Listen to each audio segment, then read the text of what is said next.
Prayagraj, the bulldozers of Yogi Adityanath are rolling again. It seems in this case, these visuals are coming in the Umesh Pal case. The bulldozer action has come to the fore once again in the Umesh Pal murder case, this time being taken at the house of the aide of what the UP government calls the mafia of Atiq Ahmed. So these visuals coming in from Prayagraj. What the UP government alleges that Zafar Ahmed, the close aide, had given shelter to Atiq's wife, Shaista Parveen, in the house. Along with this, all the accused had stayed in the house after committing the crime, and it seems that house is being bulldozed. Well, is it done through the legal route? That the question is out there, but the bulldozers are rolling again, and this time around, the UP government once again is what they say dispensing justice at the hand of bulldozers. Let's quickly listen into the reactions that are coming in. कोई अतीक अहमद के connection को स्थापित करने वाले तस्वीरें नहीं मिली, जैसे कि कल जफर अहमद खान के घर से मिली थी। हालांकि वो घर शाइस्ता परवीन जो अतीक अहमद की पत्नी है वो रह रही थी वहां पर कई सालों से, तो सामान चूंकि उनका पूरा था तो जाहिर है कि उनके पति और उनके देवर की और परिवार की तस्वीरें वो थी। लेकिन इतना जरूर है कि इस घर से अभी कोई अतीक अहमद के कनेक्शन से जुड़ी हुई कोई तस्वीर या पोस्टर नहीं मिला है। वहीं दूसरी तरफ जो परिवार के लोगों ने शुरुआत में जब विकास प्राधिकरण के लोग पहुंचे, पुलिस पहुंची, तो उन लोगों ने ऐतराज जताया कि हमें तो बताया ही नहीं गया कि हमारा मकान को कब नोटिस दिया गया। लेकिन जब पुलिस के अधिकारियों ने बताया कि अगर आप व्यवधान डालेंगे तो कानूनी कार्रवाई की जद में आएंगे, सरकारी काम में बाधा पहुंचाने का अपराध करेंगे, तो संभवतः उनको अंदर ले जाकर के पुलिस के अधिकारियों के द्वारा बताया गया और उसके बाद परिवार वाले खुद ही और प्रयागराज एडमिनिस्ट्रेशन के द्वारा जो मजदूर बुलाए गए थे उनकी मदद से उस सामान को बाहर निकाला गया। कोई ऐसा शुरुआत में जरूर उन लोगों ने ऐतराज जताया और जाहिर सी बात है कि इतना ऐतराज जताना लाजमी भी था कि किसी का मकान गिर रहा है, वो भले ही अवैध है लेकिन उसके सेंटीमेंट जुड़े होते हैं, उसकी कमाई जुड़ी होती है। अब इस कमाई के पीछे अपराध की कमाई है या अतीक अहमद के कनेक्शन है या अतीक अहमद की फंडिंग है, ये जांच का विषय है। लेकिन परिवार के लोग इसमें रह रहे हैं, उनके बच्चे इसी परिवार में रह रहे हैं, उनके जो परिवार के अन्य सदस्य की भावना है, तो लिहाजा ऐतराज जताया गया। लेकिन बहुत ऐसा जब अधिकारियों के द्वारा समझाया गया तो उनके द्वारा खुद ही सामान को निकाला गया और जब ये पूरा सामान निकाल लिया गया, जो जरूरी सामान था वो निकाल लिया गया, तब प्रयागराज विकास प्राधिकरण ने आसपास की देखे बिजली भी काट दी गई है, क्योंकि घर के सामने जो लाइट के जो कनेक्शन हैं वो भी हैं, तो लिहाजा उसको काट दिया गया है। तो उसके बाद ये कार्रवाई शुरू की गई है। तो एक तरीके से जो फर्स्ट फ्लोर है वो देखिए, वो फर्स्ट फ्लोर पे जो रेलिंग बनी हुई है उसको ध्वस्त किया जा चुका है और एक तरीके से जो ग्राउंड फ्लोर पर भी एक साथ कई जगह पर ध्वस्तीकरण की कार्रवाई शुरू हो रही है। 3 बुलडोजर की मदद से ध्वस्तीकरण किया जा रहा है। मुझे लगता है कि कल जिस तरीके से करीब 6.5 घंटे एक छोटे से मकान को गिराने में लगे, लेकिन वहां पर एक बुलडोजर था।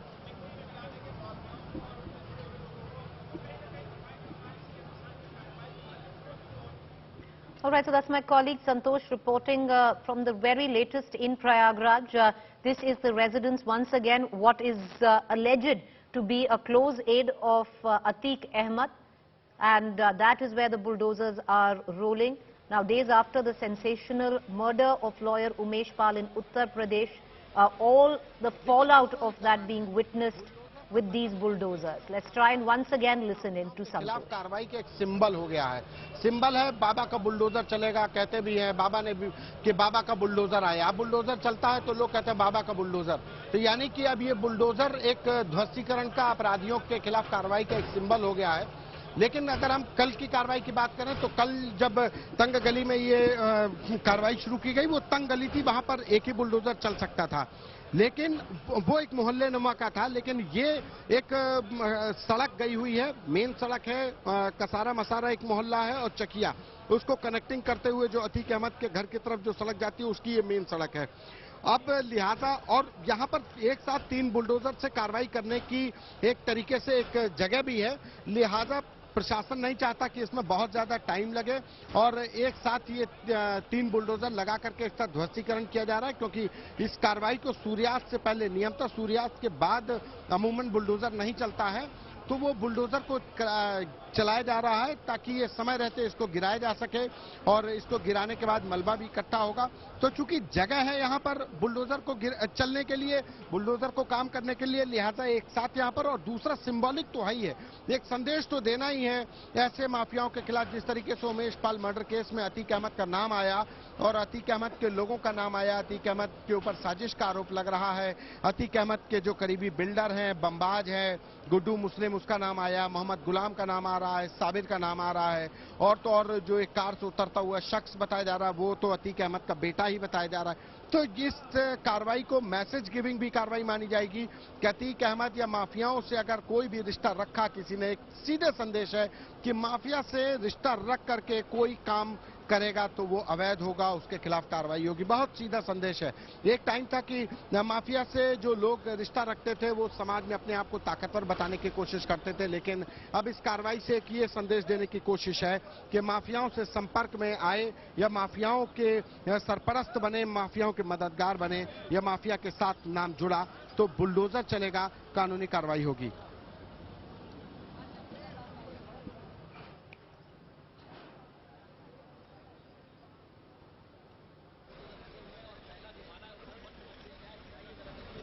I want to quickly cut across to my colleague Gaurav Sawant, who's joining us right now from the newsroom. Of all the action that we see taking place right now in Prayagraj, can you take us through the chronology, Gaurav? So right now this is one of the key aides of Atiq Ahmed, mafia turned politician. Now Atiq Ahmed himself is in the Sabarmati jail in Gujarat, and he's filed a petition in the Supreme Court saying he should not be brought to Uttar Pradesh for questioning, for interrogation, because he fears for his life. Yesterday it was a key aide of his whose house was razed. That is where his wife and the shooters allegedly stayed. Now the house that's been targeted today is of a person called Safdar, and Safdar apparently, and that's what the police claim, he provided the ammunition and the weapons. His house is being targeted today. The government claims, the Prayagraj Vikas Pradhikaran or Prayagraj Development Authority claims that this also is an illegal structure and notices had been given to carry out demolition of the illegal part of the structure.